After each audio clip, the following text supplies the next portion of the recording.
গ্রুপের কিছুই হবে না, কেননা তারা তোমাকে ত্যায্য করেছে। কেভিন কিছুতেই বিশ্বাস করে না।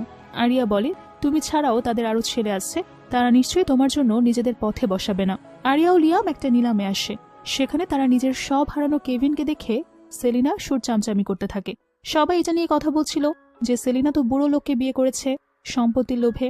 সে মারা গেলে সম্পত্তি নিয়ে হয়তো তার চেয়েও কম বয়সের ছেলেকে বিয়ে করবে।